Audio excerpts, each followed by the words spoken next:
This man is not fighting for survival. He is fighting to disrespect everybody near this tower. That, right there, is why Crimson Desert has me completely locked in. Because when this game is working, it feels like one of the most exciting RPGs I've seen in a long time. But the problem is, sometimes this game feels like it's fighting me just as hard as the enemies are. So, I've been looking at Crimson Desert, and the more I see of it, the more I keep coming back to the same question. Is Crimson Desert the next Skyrim? Now hold on. I'm not saying it is Skyrim. I'm saying it has the same kind of energy. That feeling of seeing a world and thinking, yeah, I could disappear into this for a while. And that matters. Because that kind of feeling is rare. A lot of games look good. A lot of games have flashy trailers. A lot of games have big open worlds slapped on the box, you know? But not every game makes you feel like it might actually become an experience. Crimson Desert? This might be the one. Let's start with the easiest thing to understand immediately. The combat. Because right here, this is the kind of combat that makes people stop scrolling.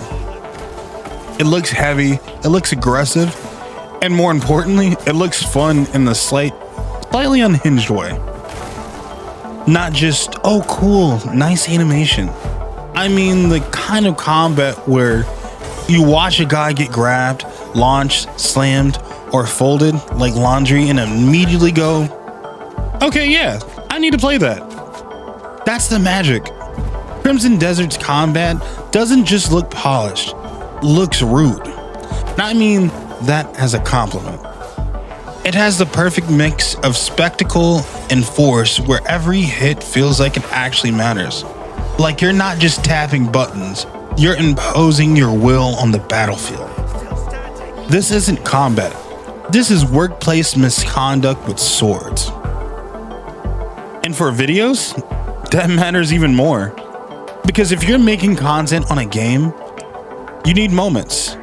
Not just good systems, not just solid mechanics. You need clips that make people react.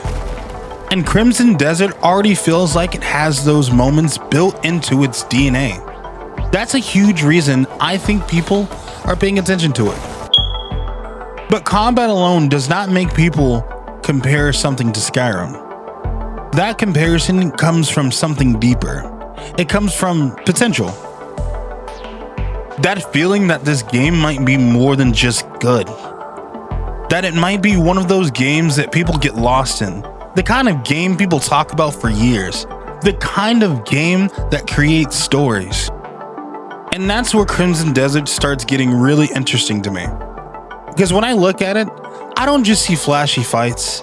I see a world that looks like it wants to just pull you in. I see scale.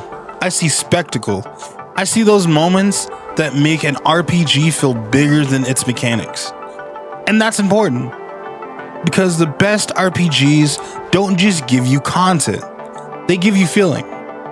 That feeling of wandering somewhere you probably shouldn't be yet. That feeling of seeing something on the horizon and deciding, yeah, I'm going there. That feeling of chaos, curiosity, danger, and discovery all blending together into one experience. That's what people really mean when they bring up a game like Skyrim. Not that every fantasy game is literally the same, but that it gives you the sense of freedom, scale, and obsession.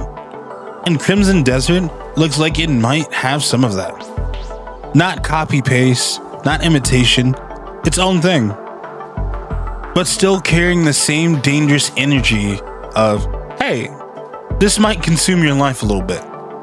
And honestly, that is exactly the kind of problem I'm looking for. A few moments later. Now, this is where I have to be real. Because I don't want to sit here and act like I'm blindly glazing this game. The biggest thing holding Crimson Desert back right now, at least from what I've seen and from the issues people keep running into, is the technical side. And that matters a lot. Because a game can have amazing combat. A game can have incredible ambition. A game can have all the potential in the world. But if the performance issues keep punching holes in the experience, it becomes a problem fast. That's the frustrating part here. Because this isn't me looking at a bad game and trying to defend it. This is me looking at something that feels special and getting annoyed because the technical issues keeps getting in its way. That's a very different conversation. It's not, this game has no future. It's more like, this game could be amazing, so please stop making me fight the performance too. Because that's the thing. When a game has real potential, every flaw gets louder. Not because people want it to fail, but because they can see what it could be. And Crimson Desert feels like one of those games where if they really tighten up things, fix the rough edges, and let the experience breathe, this could really hit hard. That's probably the biggest compliment I can give this game. Because despite the frustrations, despite the technical headaches, despite the moments that make you go, come on, man, I still look at Crimson Desert and see something worth paying attention to. That says a lot. A forgettable game doesn't frustrate you like this. A mediocre game doesn't leave you thinking about what it could be. The reason this conversation even exists is because Crimson Desert keeps showing flashes of greatness. And those flashes, they're strong. Strong enough to make people hype it. Strong enough to make people argue about it. Strong enough to make me look at it and go, yeah, there's something here. This might be one of those games that, if it lands right, becomes a monster. And if it doesn't, it'll be one of the biggest what could have been games in a long time. That's how high the ceiling feels. So, no, I'm not saying Crimson Desert is already in the next Skyrim, but I am saying it has the same kind of energy. That rare kind of energy where you look at it and immediately feel the potential, the spectacle, the chaos, the pull. And honestly, that's enough to make me watch this game very closely. Because when Crimson Desert is on, it looks incredible.